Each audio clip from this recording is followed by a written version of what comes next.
नमस्कार। अक्सर ये ख्याल आता है कि स्टॉक मार्केट में अच्छी जानी-मानी कंपनियों को डिस्काउंट पर कैसे खरीदा जाए। आज हम इसी सवाल का जवाब ढूंढेंगे। हम भारत के निफ्टी 200 वैल्यू 30 इंडेक्स की दुनिया में गहराई से उतरेंगे और ये समझने की कोशिश करेंगे कि ये स्ट्रैटेजी आखिर काम कैसे करती है। तो सवाल वही है, अच्छे स्टॉक्स को सेल पर कैसे ढूंढा जाए। जरा सोचिए, जब हम शॉपिंग मॉल जाते हैं तो हमारी नजर किस पर होती है? बेहतरीन ब्रांड्स पर लगे डिस्काउंट पर, है ना? बिल्कुल। स्टॉक मार्केट में भी पता है ठीक यही होता है। जब कोई इन्वेस्टर अच्छी मजबूत कंपनियों को सस्ते दामों पर खरीदता है तो बस इसी सोच को वैल्यू इन्वेस्टिंग कहते हैं। तो आज की हमारी चर्चा में हम 6 पड़ावों से होकर गुजरेंगे। हम शुरुआत करेंगे वैल्यू इन्वेस्टिंग की कला को समझने से, फिर वैल्यू 30 इंडेक्स के अंदर झांकेंगे। देखेंगे कि इसमें कौन कौन से बड़े नाम शामिल हैं, इसका परफॉर्मेंस और वैल्यूएशन कैसा है, और हाँ, 2026 तक क्या संभावनाएं दिख रही हैं, और आखिर में इन्वेस्टर्स के लिए कुछ जरूरी बातें। तो चलिए पहले पड़ाव से शुरू करते हैं, वैल्यू इन्वेस्टिंग की कला। मतलब सेल्स वाली गली में बढ़िया क्वालिटी वाले ब्रांड्स को ढूंढ निकालना। तो वैल्यू इन्वेस्टिंग है क्या? सीधे शब्दों में कहें तो ये उन मजबूत फंडामेंटली सॉलिड कंपनियों को ढूंढने की कला है जिनके शेयर अपनी असली कीमत से कम पर ट्रेड कर रहे हैं। यहाँ एक बात गांठ बांधने वाली है, ये सिर्फ सस्ता खरीदने के बारे में नहीं है। नहीं, ये अच्छी चीज को सस्ते में खरीदने के बारे में है। दोनों में बहुत बड़ा फर्क है। तो सवाल ये है कि ये वैल्यू स्टॉक्स मिलते कैसे हैं? अच्छा, इसके लिए ना एक खास रेसिपी है जिसमें 4 चीजें देखी जाती हैं। पहली, अर्निंग्स टू प्राइस, मतलब कंपनी अपनी कीमत की तुलना में कमा कितना रही है।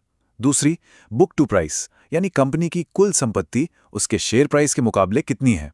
तीसरी, सेल्स टू प्राइस, कंपनी की बिक्री उसकी कीमत के सामने कैसी है। और चौथी, डिविडेंड यील्ड, मतलब कंपनी अपने इन्वेस्टर्स को कितना डिविडेंड या लाभांश दे रही है।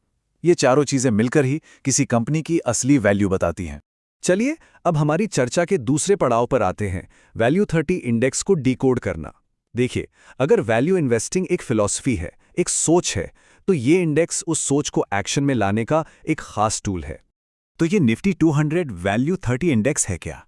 जैसा कि नाम से ही साफ है, ये निफ्टी 200 की टॉप 200 कंपनियों में से 30, जी हाँ, सिर्फ 30 सबसे अच्छी वैल्यू वाली कंपनियों का एक ग्रुप है। और इन 30 कंपनियों को चुना कैसे जाता है? बिल्कुल, उन्हीं 4 मैट्रिक्स के आधार पर जिनकी हमने अभी अभी बात की थी। इससे ये पक्का हो जाता है कि इसमें सिर्फ वही कंपनियां आए जो मजबूत तो हैं ही, साथ में आकर्षक वैल्यूएशन पर भी मिल रही हैं।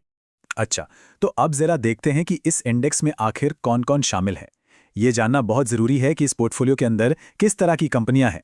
इस इंडेक्स में देश के कुछ सबसे बड़े, सबसे जाने माने नाम मिलेंगे, जैसे कि भारत का सबसे बड़ा bank state bank of India, steel का किंग टाटा स्टील और एनर्जी सेक्टर के महारथी बीपीसीएल, ओएनजीसी और एनटीपीसी। ये वो कंपनियां हैं जो सचमुच भारतीय अर्थव्यवस्था की नींव हैं। इससे अंदाजा लगता है कि ये इंडेक्स कितना मजबूत है। अगर हम सेक्टर्स की बात करें तो इस इंडेक्स में बैंकिंग, एनर्जी, मेटल्स और इंफ्रास्ट्रक्चर जैसे सेक्टर्स का दबदबा है। ये वही सेक्टर्स हैं जिन्हें हम देश की अर्थव्यवस्था की रीढ़ की हड्डी कहते हैं। मतलब साफ है, इस इंडेक्स का परफॉर्मेंस सीधे सीधे देश की तरक्की से जुड़ा हुआ है। चलिए अब आते हैं सबसे जरूरी सवाल पर, आखिर इस इंडेक्स का परफॉर्मेंस कैसा रहा है और आज की तारीख में इसका प्राइस टैग क्या है। परफॉर्मेंस पर बात करने से पहले एक बात समझनी बहुत जरूरी है। देखिए, हिस्टोरिकली वैल्यू स्टॉक्स उन बाजारों में थोड़ा धीरे चलते हैं जहां मोमेंटम, मतलब सिर्फ तेजी का बोलबाला होता है। लेकिन जब बाजार का फोकस वापस कंपनियों की असल कमाई और मजबूती पर आता है ना, तब यही स्टॉक्स बाजी मार ले जाते हैं। तो इसका प्राइस टैग क्या है? अभी इसका प्राइस टू अर्निंग्स यानी पीई रेशियो करीब 9.69 है। अब इसका मतलब क्या हुआ? बिल्कुल आसान भाषा में इसका मतलब है कि इन कंपनियों की हर एक रुपए की कमाई के लिए लगभग 9.69 रुपए चुकाए जा रहे हैं। और आमतौर पर कम पीई का मतलब होता है कि स्टॉक शायद सस्ता मिल रहा है। तो क्या ये वाकई सेल पर है? चलिए देखते हैं। इसका अभी का पीई है 9.69 और इसका 7 साल का औसत पीई है 9.78। मतलब ये अपने हिस्टोरिकल एवरेज से भी थोड़ा सा सस्ता है। ये एक मजबूत संकेत है कि ये इंडेक्स अभी एक आकर्षक कीमत पर मिल रहा है। ठीक है, ये तो हुई आज की बात। अब जरा भविष्य की ओर देखते हैं। 2026 के लिए विकास का आउटलुक क्या कहता है? 2026 तक इस इंडेक्स के लिए कई पॉजिटिव बातें दिख रही हैं। एक तो इसका वैल्यूएशन आकर्षक है, मतलब ग्रोथ की काफ़ी गुंजाइश है। दूसरा, बैंक, एनर्जी और मेटल्स जैसे इसके कोर सेक्टर पहले से ही मजबूत चल रहे हैं। साथ ही ऐसा ट्रेंड भी दिख रहा है कि इन्वेस्टर्स अब धीरे धीरे वैल्यू स्टॉक्स की तरफ लौट रहे हैं। और हाँ, इंफ्रास्ट्रक्चर पर सरकार जो इतना खर्च कर रही है, उसका सीधा फायदा भी इन कंपनियों को मिल सकता है।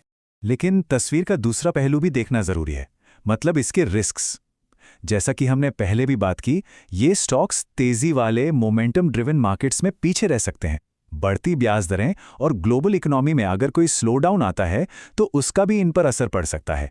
इसीलिए एक बैलेंस्ड अप्रोच रखना सबसे सही रहता है। और अब हम पहुंच गए हैं अपनी चर्चा के आखिरी पड़ाव पर। इन्वेस्टर्स के लिए मुख्य बातें क्या हैं? इस सारी जानकारी का एक स्ट्रेटेजिक अप्रोच के लिए क्या मतलब निकाला जाए? यहाँ 3 सबसे ज़रूरी बातें हैं। पहली, डाइवर्सिफिकेशन। वैल्यू इंडेक्स अक्सर पोर्टफोलियो में एक स्टेबलाइजर, एक एंकर की तरह काम करते हैं, खासकर तब जब ग्रोथ स्टॉक्स में गिरावट आती है। दूसरी, लंबा नजरिया रखिए। वैल्यू इन्वेस्टिंग में सब्र का फल मीठा होता है, क्योंकि कंपनी की असल कमाई और उसके वैल्यूएशन को एक लेवल पर आने में थोड़ा टाइम लगता है। और तीसरी और सबसे ज़रूरी, कंपनी की अर्निंग्स पर नज़र बनाए रखें, क्योंकि वैल्यू स्टॉक्स के रिटर्न्स बाजार की हवा पर कम और कंपनी के फंडामेंटल्स पर ज़्यादा टिके होते हैं।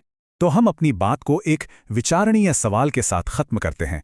एक ऐसे बाजार में जो हमेशा अगली नई चीज के पीछे भाग रहा है, क्या टाइमलेस वैल्यू ही असल में सबसे बेहतरीन स्ट्रैटेजी है? एक जरूरी बात कृपया ध्यान दें कि यह सामग्री केवल जानकारी और शैक्षिक उद्देश्यों के लिए है। इसे किसी भी तरह की वित्तीय सलाह न समझा जाए। कोई भी निवेश का फैसला लेने से पहले खुद डेटा को वेरीफाई करें और एक रजिस्टर्ड फाइनेंशियल एडवाइजर से सलाह जरूर लें।